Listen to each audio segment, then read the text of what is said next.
صل على سيدنا ومولانا محمد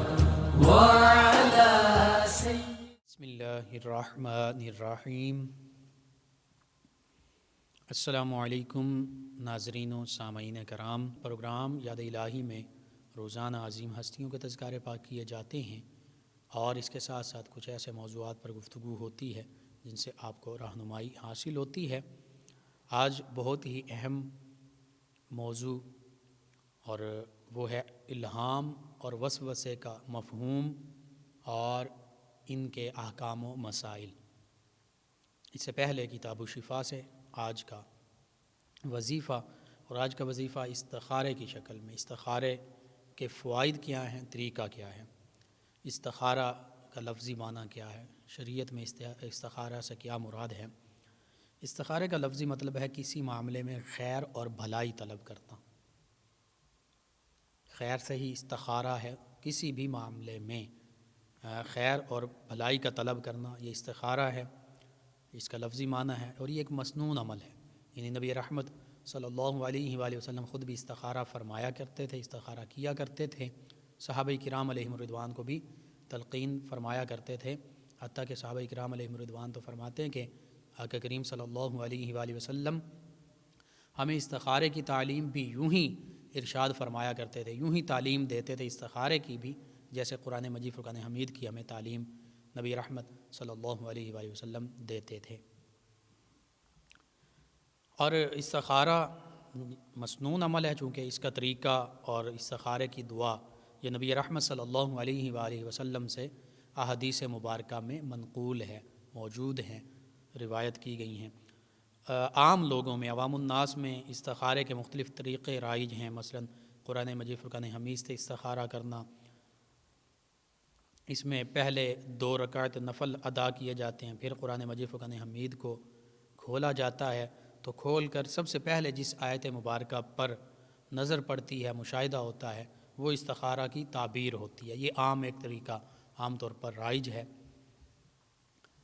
لیکن جو استخارے کا مسنون اور صحیح طریقہ ہے وہ یہ ہے، سنت نبویہ صلی اللہ علیہ وآلہ وسلم کے مطابق استخارے کا آسان سا سیدھا سادہ طریقہ یہ ہے کہ دن یا رات میں کسی بھی وقت، بشرطے کہ وہ وقت نفل کی ادائیگی کے لیے مکروہ وقت نہ ہو، یعنی طلوع آفتاب، غروب آفتاب یا زوال کا وقت نہ ہو، تو دن یا رات میں کسی بھی وقت 2 رکعت نفل استخارے کی نیت سے پڑھیں، اور نیت یہ کرے کہ میرے سامنے یہ معاملہ، یعنی جس معاملے کے بارے میں پڑھنا ہے، سفر کرنا چاہتا ہوں، میرے حق میں بہتر ہے یا نہیں، نکاح کرنا چاہتا ہوں یا فلاں جگہ نکاح کرنا چاہتا ہوں، اس میں میرے لیے بہتری ہے۔ اسی طرح منگنی کرنا چاہتے ہیں، کاروبار کوئی کرنا چاہتے ہیں، فلاں کاروبار میں کرنا چاہتا ہوں، تو نیت کریں گے کہ اس معاملے میں اے اللہ مجھے خیر اور بھلائی عطا فرما، میری رہنمائی فرما۔ اسی طرح ملازمت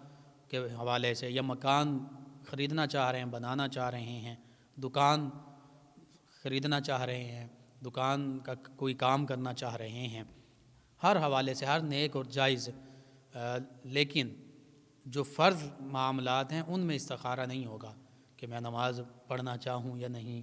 یا مجھ پر زکوٰۃ ہے تو دینا چاہوں یا نہیں، اس طرح کے فرض واجب جو معاملات ہیں ان میں نہیں۔ جو دیگر مباح معاملات ہیں، زندگی کے دیگر معاملات ہیں، ان میں استخارہ ہوتا ہے۔ وہ تو اللہ کا حکم ہے کہ نماز بھی پڑھنی ہے، زکوٰۃ واجب ہے، فرض ہو گئی ہے تو زکوٰۃ بھی دینی ہے، قربانی واجب ہے تو قربانی کرنی ہے، حج فرض ہے تو حج کرنا ہے، روزے جب رمضان المبارک کا مہینہ آتا ہے جن پر روزے فرض ہیں، روزے رکھنے ہیں، تو ان فرائض واجبات یا سنن دیگر جو ہیں ان میں استخارہ نہیں، عام جو زندگی کے معاملات ہیں ان میں استخارہ کیا جاتا ہے۔ اب یہ نیت کریں گے کہ میرے سامنے یہ معاملہ ہے یا کوئی دوسرا مسئلہ ہے، تو اس میں جو راستہ میرے حق میں بہتر ہے اللہ اس کا فیصلہ فرما دے، تو بس 2 نوافل استخارے کے پڑھیں گے اسی نیت سے، پھر سلام پھیر کر نماز کے بعد استخارے کی مسنون دعا مانگیں گے جو نبی کریم صلی اللہ علیہ وآلہ وسلم نے تلقین فرمائی ہے۔ یہ دعا بڑی عجیب التاثیر ہے، اس میں بڑی تاثیر ہے، اور اگر کسی کو یہ دعا یاد نہ ہو تو پھر کتاب سے دیکھ کر یہ دعا مانگ سکتا ہے، بازار میں بھی مختلف کتب مل جاتی ہیں جن میں مسنون استخارے کے حوالے سے لکھا ہوتا ہے اور خصوصاً یہ دعا بھی موجود ہوتی ہے، یا آپ یوٹیوب چینل سے ہمارے یہ دعا ڈاؤن لوڈ کر کے پڑھ بھی سکتے ہیں، دیکھ بھی سکتے ہیں، سن بھی سکتے ہیں۔ تو اگر عربی میں دعا مانگنے میں دقت ہو رہی ہے تو ساتھ ساتھ اردو میں بھی یہ دعا مانگ سکتے ہیں، عربی میں بھی کوشش کی جائے اچھی طرح پڑھی جائے، مانگی جائے، ساتھ اردو میں بھی دعا مانگی جا سکتی ہے۔ بس دعا کے جتنے الفاظ ہیں وہی اس سے مطلوب و مقصود ہیں، یعنی دعا ہی میں استخارے سے متعلق ساری چیزیں آ جاتی ہیں۔ وہ مسنون الفاظ کیا ہیں، دعا کیا ہے، وہ میں پڑھ دیتا ہوں، آپ اس کو سماعت فرما لیں۔ ایک ہی مرتبہ پڑھوں گا، جو اس کو مزید دیکھنا چاہتے ہیں، پڑھنا چاہتے ہیں، جاننا چاہتے ہیں، یوٹیوب چینل یاد الہی سے ڈاؤن لوڈ کر کے پڑھ بھی سکتے ہیں، دیکھ بھی سکتے ہیں، سن بھی سکتے ہیں۔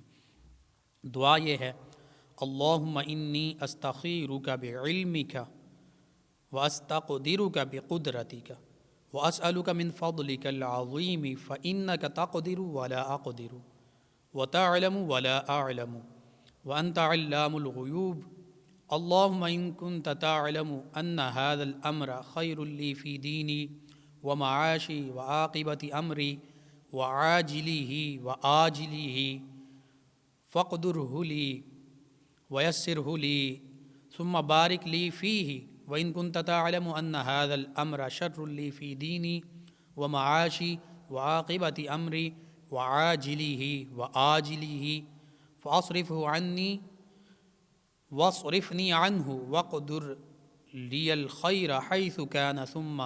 أرضني به، اور وقف کریں گے تو ثم أرضني به۔ یہ دعا ہے، اس کا مختصر سا معنی اور مفاہیم میں عرض کر دیتا ہوں کہ ہم اللہ سے دعا مانگ رہے ہیں، اللہ بے شک میں تجھ سے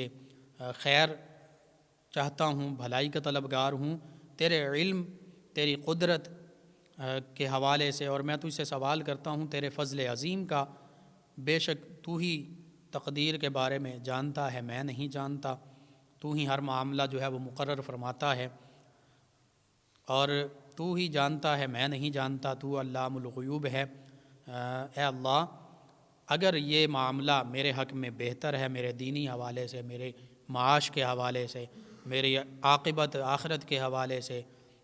میرے تمام معاملات کے حوالے سے اگر یہ کام میرے حق میں بہتر ہے تو اس کو میرے لیے تقدیر فرما دے، یعنی یہ معاملہ میرے حق میں فرما دے اور اسے میرے لیے بہتر آسان فرما دے، اس میں میرے لیے برکت عطا فرما دے۔ اور تو جانتا ہے اگر یہ معاملہ میرے دین، میرے معاش، میری آخرت، میرے ہر معاملے کے حوالے سے برا ہے میرے لیے تو مجھ سے یہ معاملہ مجھ سے پھیر دے، یعنی مجھے اس سے بچا لے، اور تو ہی اچھی تقدیر عطا فرمانے والا ہے، اور جو تو چاہتا ہے اس پر مجھے، جو میرے حق میں بہتر ہے اس پر مجھے قائم فرما دے۔ یہ اس کا مختصر معنی اور مفاہیم ہیں۔ تو اس استخارے کی دعا میں ہم نے سب کچھ اللہ کی بارگاہ میں عرض کر دیا۔ ہاں، دعا کرتے ہوئے جب 2 مرتبہ ہم یہ پڑھتے ہیں ان ھذا الامر خیر لی، ان ھذا الامر شر لی، تو جب ھذا الامر پڑھیں گے، اس پر پہنچیں گے، تو پھر اگر تو عربی جانتے ہیں تو عربی میں اپنی اس جگہ اپنی حاجت کا تذکرہ کریں، یعنی ھذا الامر کی جگہ پر اپنے کام کا نام لیں، اور عربی نہیں جانتے تو اردو میں ہی بول سکتے ہیں یا نیت کر سکتے ہیں۔ ہاں، اب استخارے کا سے کیا ہوگا؟ استخارے کا صرف اتنا اثر ہوتا ہے کہ جس کام میں پہلے آپ تردد اور شک کر رہے تھے کہ آپ کے ذہن میں آ رہا تھا کروں نہ کروں، بہتر ہوگا نہیں ہوگا، تو جب استخارہ کریں گے تو پھر یہ آپ استخارے میں کہیں گے کہ یہ کام میرے حق میں بہتر ہے کرنا یا نہیں، یا یوں کرنا بہتر ہے جو میں یہ کام کرنے لگا ہوں یا نہیں۔ تو استخارے کے مسنون عمل سے 2 فائدے حاصل ہوں گے۔ سب سے پہلی بات، دل کسی ایک بات پر مطمئن ہو جائے گا، پختہ ہو جائے گا، پھر وہ تردد اور شک نہیں رہے گا کہ کروں نہ کروں، جو آپ کے حق میں اگر بہتر ہوگا کرنا تو اس پر آپ کا دل مطمئن ہو جائے گا کہ میں یہ کام کروں، اللہ سبحانہ وتعالی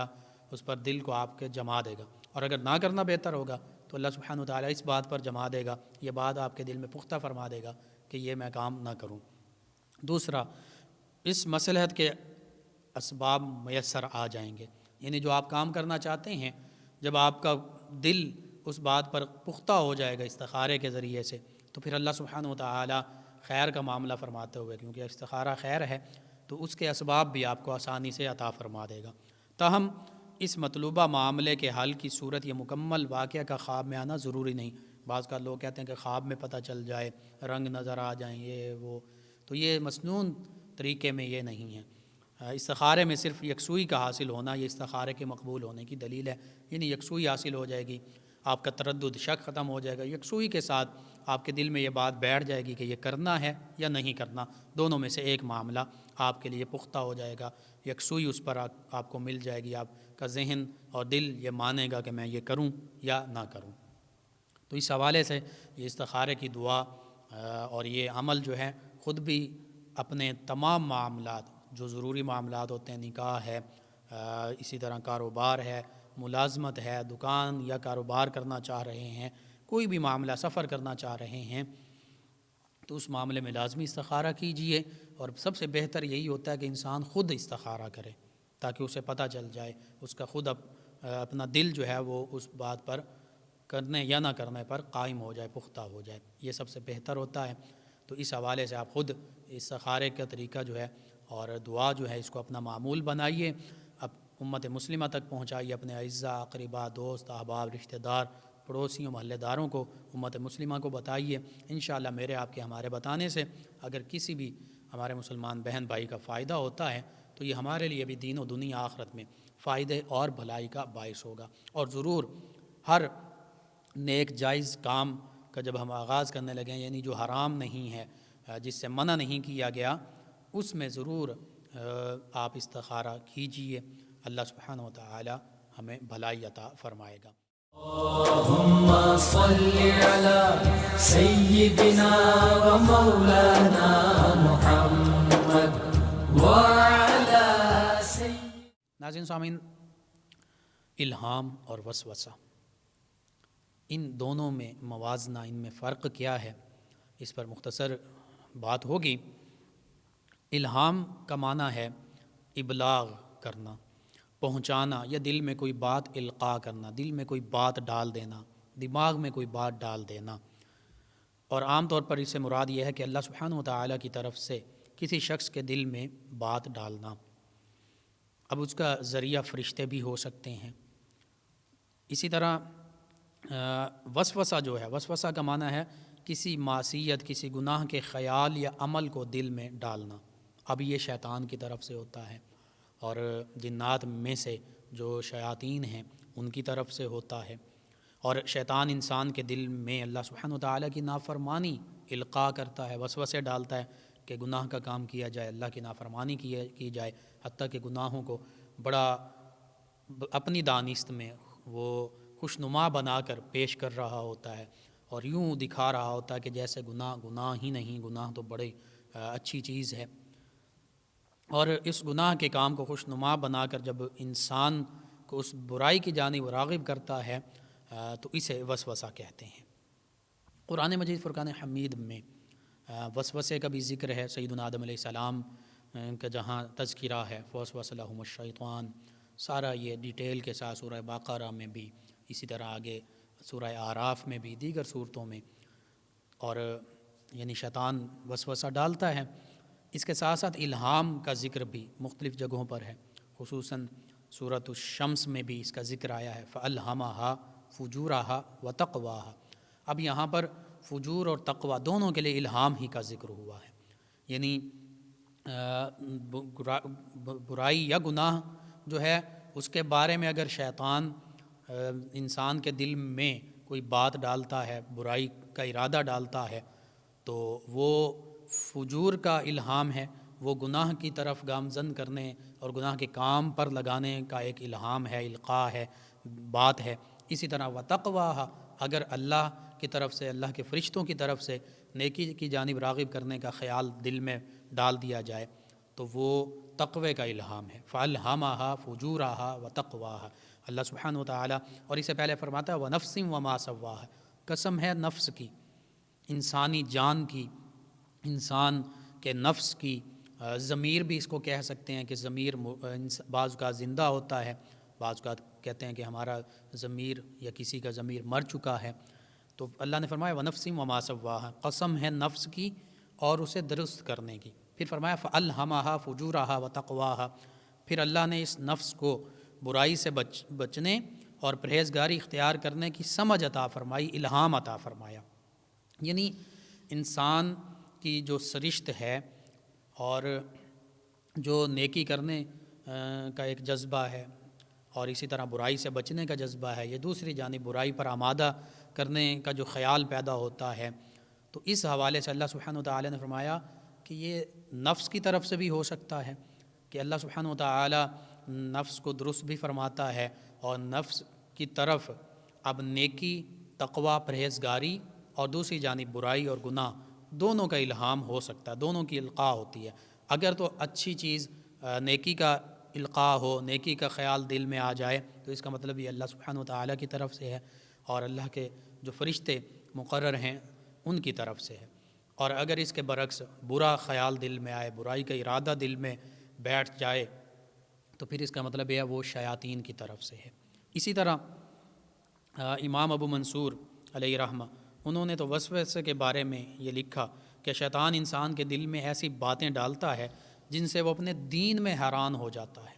یعنی شیطان بندہ مومن کو، ایک انسان کو وسوسے تو وہ تو ایک علیحدہ بات ہے، لیکن خصوصاً وسوسے جو ہیں یہ ایمان والوں کے دل میں شیطان ڈالتا ہے، جو پہلے ہی شیطان کے طریقے پر کاربند ہیں، یعنی ایمان سے بالکل خالی ہیں، ان کو شیطان نے کیا کہنا۔ اس حوالے سے وہ ایک واقعہ بھی موجود ہے، سیدنا علی المرتضیٰ کرم اللہ تعالی وجہ الکریم سے ایک یہودی نے کہا کہ ہم بھی عبادت کرتے ہیں، ہمیں تو وسوسے نہیں آتے، ہمارے دل میں یا دماغ میں کوئی شیطانی خیالات اس وقت نہیں آتے، لیکن آپ عبادت کرتے ہیں تو وسوسے آتے ہیں، دنیا کے خیالات آ جاتے ہیں، کوئی اور خیال آ جاتا ہے۔ تو سیدنا علی المرتضیٰ کرم اللہ وجہ الکریم نے یہی فرمایا تھا کہ جو ڈاکو ہوتا ہے، جو چور ہوتا ہے، جو ڈاکہ زنی کرنے والا راہزن ہوتا ہے، وہ وہیں چوری کرتا ہے، وہیں نقب لگاتا ہے، وہیں ڈاکہ زنی کرتا ہے جہاں کوئی مال ہو، جہاں کوئی خزانہ ہو، جہاں کوئی دولت ہو۔ تو فرمایا کہ ہم ایمان والے ہیں، ایمان یہ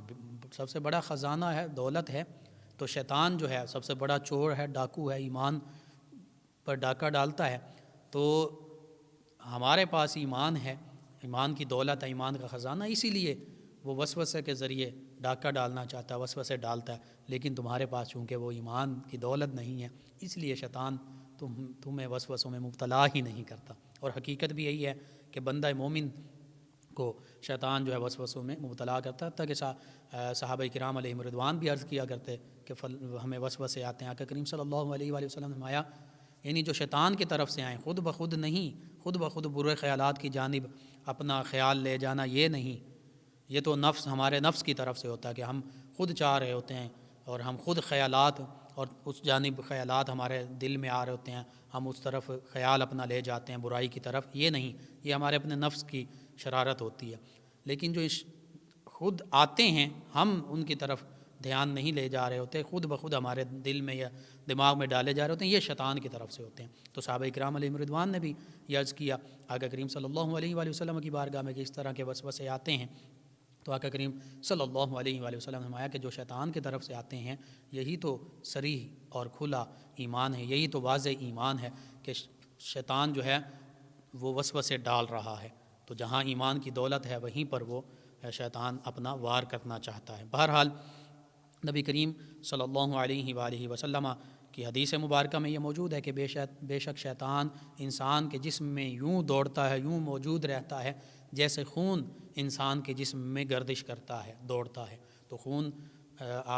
آج تو سائنس کا ہم کہتے ہیں کہ زمانہ ہے، خون جو ہے ہر سیل میں پہنچتا ہے، ہر جگہ پر پہنچتا ہے، تو اس کا مطلب یہ ہے کہ شیطان کو اللہ سبحانہ وتعالی نے یہ طاقت دی ہے، اللہ ہی نے دی ہے آزمائش کے لیے، انسانیت کی آزمائش اور خصوصاً بندہ مومن کی آزمائش کے لیے۔ تو وہ انسان کے خون میں شیطان بھی یوں ہی دوڑ رہا ہے، ہر جگہ موجود ہے، حتیٰ کہ حدیث مبارکہ میں یوں بھی آتا ہے کہ شیطان ابن آدم کے دل پر بیٹھا رہتا ہے، اور اولیاء کرام نے بھی اس پھر وضاحت کی کہ وہ جیسے مچھر کاٹتا ہے تو اپنے وہ انجیکٹ کر دیتا ہے یا خون پیتا ہے، تو اسی طرح شیطان جو ہے وہ بھی دل میں یوں اپنی نوک چبھا کے بیٹھا ہوتا ہے۔ اور حدیث مبارکہ کے مطابق اللہ کے پیارے حبیب صلی اللہ علیہ وآلہ وسلم کا فرمان یا سیدنا عبداللہ ابن عباس رضی اللہ عنہ فرماتے ہیں کہ شیطان ابن آدم کے قلب پر بیٹھا رہتا ہے جب اس کو کوئی سہو ہوتا ہے، یعنی کسی غلطی کی جانب غلطی میں پڑ جاتا ہے یا غفلت اللہ کے ذکر سے غافل ہو جاتا ہے تو پھر شیطان وسوسہ ڈالتا ہے، اور فرمایا کہ جب وہ اللہ کا ذکر کرے تو شیطان پیچھے ہٹ جاتا ہے، پھر شیطان وسوسہ نہیں ڈال سکتا، پھر وہ دور ہو جاتا ہے۔ اسی طرح آقا کریم صلی اللہ علیہ وآلہ وسلم نے ارشاد فرمایا تم میں سے کسی کے پاس شیطان آتا ہے تو اسے کہتا ہے کہ فلاں چیز کس نے پیدا کی، مختلف چیزوں کے بارے میں سوال پیدا کرتا ہے ذہن میں، یہاں تک کہ شیطان اس کے دل میں یوں وسوسہ اور سوال پیدا کرتا ہے کہ تمہارے رب کو کس نے پیدا کیا۔ آقا کریم صلی اللہ علیہ وآلہ وسلم نے فرمایا کہ جب وسوسہ اس حد تک پہنچ جائے تو پھر اللہ سبحانہ و تعالیٰ کی پناہ طلب کرو شیطان مردود کے شر سے، اعوذ باللہ پڑھ لیا کرو، اعوذ باللہ من الشیطان الرجیم پڑھ لیا کرو، اور اس وسوسے سے باز رہو، یعنی اس جانب اپنا خیال ہی نہ لے جاؤ۔ اسی طرح برے خیالات جو ہیں اور برے جو فکر ہے اور برے کام کرنے کا ارادہ، اسی کو وسوسہ کہتے ہیں۔ اچھے خیالات، اچھے جو ارادے ہیں ان کو الہام کہتے ہیں۔ وسوسہ شیطان کی طرف سے ہوتا ہے، الہام اللہ سبحانہ و تعالیٰ کی طرف سے ہوتا ہے۔ الہام اور وسوسہ یہ دو راستے اللہ سبحانہ و تعالیٰ نے انسان کے سامنے ظاہر فرما دیے، اور ظاہر فرما کر انسان کے لیے خیر اور شر میں اختیار دے دیا کہ اب تمہارے سامنے خیر کا معاملہ بھی ہے، شر کا معاملہ بھی ہے، جسے چاہے تو پسند کر لے، جس سے چاہے رک جائے۔ یعنی نیکی کا کیونکہ حکم دیا گیا تو یہی حکم ہے کہ نیکی کو پسند کرو، نیکی کی جانب بڑھو اور برائی سے بچ جاؤ۔ اسی طرح اللہ سبحانہ و تعالیٰ نے سورۃ البلد میں بھی یہ ارشاد فرمایا ہم نے اس انسان کو دونوں راستے دکھا دیے، خیر اور شر کے دونوں راستے اللہ سبحانہ و تعالیٰ نے ہمیں واضح فرما دیے، قرآن کریم کے تعلیمات کی شکل میں، احادیث مبارکہ کی شکل میں، نبی رحمت صلی اللہ علیہ وآلہ وسلم کی سیرت مبارکہ، سنن مبارکہ کی شکل میں، خیر اور شر دونوں راستے ہمارے سامنے واضح ہیں۔ اب ہم پر یہ ذمہ داری ہے کہ ہم خیر کا کام اپناتے ہیں، نیکی کے کاموں کی جانب گامزن ہوتے ہیں یا برائی کی طرف چلتے ہیں۔ اسی طرح صحیح مسلم میں نبی رحمت صلی اللہ علیہ وآلہ وسلم کا فرمان مبارکہ موجود، فرمایا تم میں ایسا کوئی نہیں جس پر ایک شیطان اور ایک فرشتہ مقرر نہ ہو، یعنی شیطان بھی موجود ہوتا ہے، مقرر کیا گیا اللہ کی طرف سے، فرشتہ بھی مقرر کیا گیا۔ عرض کیا یا رسول اللہ صلی اللہ علیہ وسلم کہ آپ کے ساتھ بھی؟ آپ صلی اللہ علیہ وآلہ وسلم نے ارشاد فرمایا ہاں میرے ساتھ بھی، لیکن فرمایا کہ اللہ سبحانہ و تعالیٰ نے اس کے خلاف میری مدد فرمائی اور اسے مسلمان کر دیا۔ یعنی نبی رحمت صلی اللہ علیہ وآلہ وسلم کے ساتھ جس کو ہم ذات بھی کہتے ہیں شیطان، وہ مسلمان ہو گیا، آقا کریم صلی اللہ علیہ وآلہ وسلم کے تابع ہو گیا۔ آپ نے فرمایا پس اب وہ خیر میں میری مدد کرتا ہے، تو فرمایا پس انسان خیر کی بات سنے اور بھلائی اختیار کرے تو وہ کامیاب ہے، اور اگر شیطان کی بات سنے اور گناہ میں مبتلا ہو جائے تو وہ ناکام ہے۔ تو اس لیے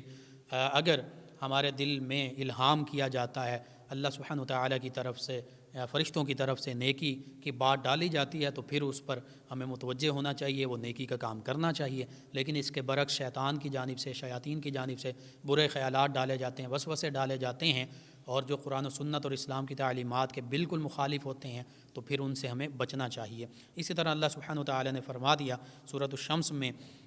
کہ جس نے اپنے نفس کو گناہوں سے پاک کر دیا وہ کامیاب ہو گیا، قد افلح من زکاہا، یعنی جو نیکی کے راستے پر گامزن ہو گیا، نفس کے برے خیالات سے بچ گیا، نفس کو پاک کر لیا، برائیوں سے، برے خیالات سے، وسوسوں سے، اس حوالے سے کہ ان پر عمل نہیں کیا، تو پھر فرمایا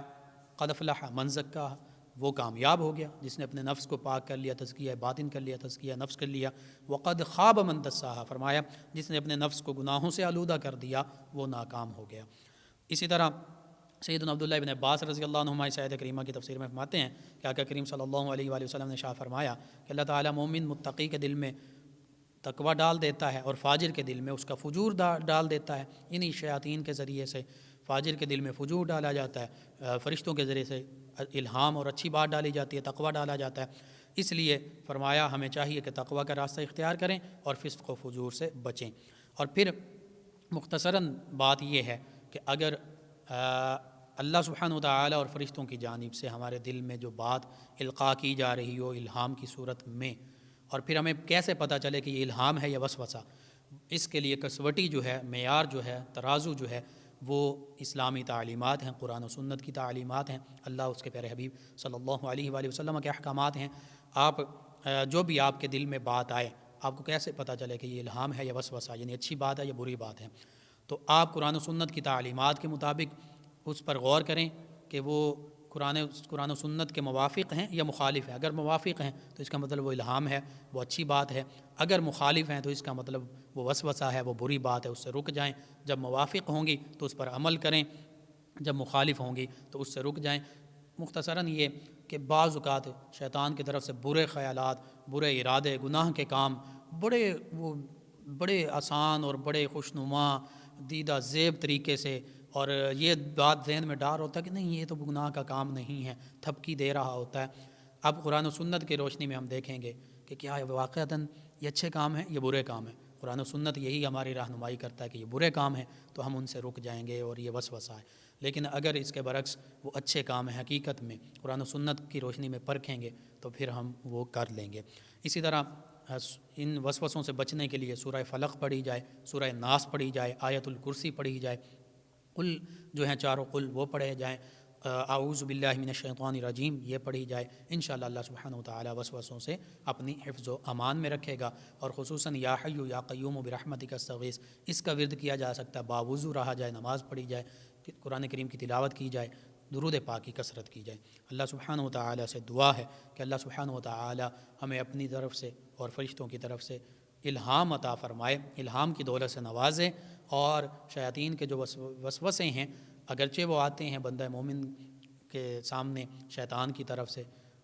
ان سے ہمیں چھٹکارا عطا فرمائے اس صورت میں کہ ان وسوسوں، ان برائیوں پر عمل کرنے سے ہمیں بچائے۔ آمین۔ اللهم صل على سيدنا ومولانا محمد وعلى آپ سماعت فرما رہے ہیں پروگرام یاد الہی۔ ناظرین سامعین، اس دوران ہمیں جوائن کیا ہمارے لسنر، انہوں نے نام نہیں لکھا، کہتے ہیں کہ جو لوگ تویز کرتے ہیں اس کا کیا حل ہے؟ جی، قرآنی آیات یا مسنون دعائیں اگر اس میں شامل ہوں اور بہتری کے لیے ہوں تو پھر تو ٹھیک ہے، لیکن اگر کسی کے نقصان کے لیے کیا جائے تو یہ بالکل منع ہے۔ اور خصوصاً کالا جادو، اس طرح کے اعمال، کالا جادو سے تو ویسے ہی کروانے والے سب بھی مسلمان نہیں رہتے، کافر ہو جاتے۔ ان کے علاوہ لسنر انہوں نے رشتہ نہیں ہو رہا، کوئی وظیفہ بتا دیں۔ جی، لڑکوں کے لیے سورہ اخلاص 90 دن تک روزانہ عشاء کی نماز کے بعد سونے سے پہلے 41 مرتبہ پڑھیں، ولا خطا کے بعد میں درود پاک۔ اور بچیوں کے لیے یہ ہے کہ سورہ آل عمران کے آیت مبارکہ 9 کو کثرت سے پڑھیں، خصوصاً جمعۃ المبارک کے دن 313 مرتبہ پڑھیں، اول آخر 11 مرتبہ درود پاک کے ساتھ۔ عمران صاحب ہیں 505 گاف بے سے، اور انہوں نے جریان کے لیے وظیفہ پوچھا ہے۔ میں عرض کرتا ہوں اس کے لیے ایک تو آپ علاج بھی کروائیے، دوسرا اپنے سینے اور پیٹ پر عمر لکھ کر سویا کریں آپ، انشاءاللہ اللہ تعالیٰ بہتری فرمائے گا۔ ناظرین سامعین، ان کے علاوہ اکثر صاحب نے جوائن کیا، تمام سننے والوں کو سلام کہا جی وعلیکم السلام۔ اشراق کے نوافل کا وقت پوچھا، آج کل کے حساب سے تقریباً 7:30 بجے آپ اشراق کے نوافل پڑھ سکتی ہیں، اور کہتی ہیں کہ کب تک ختم ہوتا ہے؟ چاشت کے وقت سے پہلے تک، تقریباً یوں سمجھ لیجیے 10 بجے تک، 10 بجے سے پہلے تک۔ ان کے علاوہ ہمیں جوائن کیا ہے ہمارے لسنر ہیں، اور کہتے ہیں کہ بھائی اللہ آپ کو جزائے خیر عطا فرمائے، مشکل کے حل کے لیے جو دعا بتائی تھی وہ آپ دوبارہ بتا دیں۔ مشکل کے حوالے سے میں نے جو دعا عرض کی ہے آپ اس کو یوٹیوب چینل سے ڈاؤن لوڈ کر سکتے ہیں، اور خصوصی مدد حاصل کرنے کا جو وظیفہ ہے وہ ڈاؤن لوڈ کر کے آپ وہاں سے دیکھ سکتے ہیں۔ ناظرین سامعین، ان کے علاوہ ہمارے لسنر ہیں، نام نہیں لکھا، انہوں نے کہا کہ بھائی میرا رشتہ والد جو ہیں وہ ماموں کے گھر انہوں نے کیا تھا، معمولی جھگڑے کی وجہ سے کوئی بات نہیں رہی، بات ختم ہو گئی ہے۔ اس حوالے سے آپ یا مسبب الاسباب پڑھیں، اور درود تنجینا 1000 مرتبہ پڑھ سکتی ہیں، اور انشاءاللہ اللہ تعالیٰ بہتری فرمائے گا۔ جو بھی معاملہ ہوتا ہے اللہ سبحانہ وتعالیٰ کی طرف سے اس میں حکمت ہوتی ہے۔ بہرحال آپ چاہتی ہیں کہ یہ معاملہ بہتر ہو جائے تو یہ دونوں عمل کر لیجیے، اللہ تعالیٰ بہتری فرمائے گا۔ ایک اور لسنر نے کہا بھائی استخارے میں کیا پڑھنا آپ نے بتایا؟ جی، اس حوالے سے میں اب یہی عرض کروں گا، لمبا ہے، استخارے کی دعا ہے، 2 رکعات نوافل ہیں، اس کو آپ ڈاؤن لوڈ کر کے دیکھ لیجئے، سن لیجئے، پڑھ لیجئے۔ فروا ملک ہے، انہوں نے کہا پروگرام بہت اچھا، آپ کا شکریہ۔ کائنات صاحب ہیں، کہتی ہیں رضا بھائی کیسے ہیں جی، اور سلام کہا جی، وعلیکم السلام الحمدللہ۔ تسبیح نماز کے بعد کہتے ہیں یہ فوراً پڑھنی ہے یا دعا کے بعد؟ جی دعا کے بعد بھی پڑھی جا سکتی ہے، فوراً بھی پڑھی جا سکتی ہے۔ غلام عباس صاحب ہیں، کالے علم کے بارے میں بتا دیں کہ کرنے والے کے ساتھ کیا ہوتا ہے؟ جی میں نے عرض کیا کالا جادو کروانے والے سبھی مسلمان نہیں رہتے، انہیں تجدید ایمان کرنا چاہیے، تجدید نکاح کرنا چاہیے۔ ناظرین سامعین کے لیے وارث علی صاحب ہیں، کمر کے درد کا وظیفہ پوچھا۔ بسم اللہ الرحمن الرحیم، جہاں بھی کمر میں درد ہے ہاتھ رکھیں 3 مرتبہ بسم اللہ الرحمن الرحیم پڑھیں، 7 مرتبہ پڑھیں اعوذ بعزت اللہ وقدرتہ من شر ما اجد واحاذر، انشاءاللہ اللہ تعالیٰ شفا عطا فرمائے گا۔ ان کے علاوہ ام عمارہ، انہوں نے ہمیں جو ان کے محمد دین صاحب ہیں بوانا سے، اور دیگر لسنرز میں ہمارے شامل ہیں بشرا صاحبہ ہیں، طاہرہ صاحبہ ہیں، ایم حماد نقیبی صاحب ہیں، شہباز صاحب ہیں، شمیم صاحبہ، انشاءاللہ آپ کے سوالات کے جوابات کل کے پروگرام میں شامل کریں گے۔ ناظرین سامعین پروگرام کا وقت ختم ہو جاتا ہے، انشاءاللہ کل صبح بار آپ سے ملاقات ہوگی پروگرام یاد الہی میں۔ اپنے میزبان محمد لقمان رضا اور ہماری ٹیم کو اجازت دیجیے، اللہ نگہبان۔ اللهم صل على سيدنا ومولانا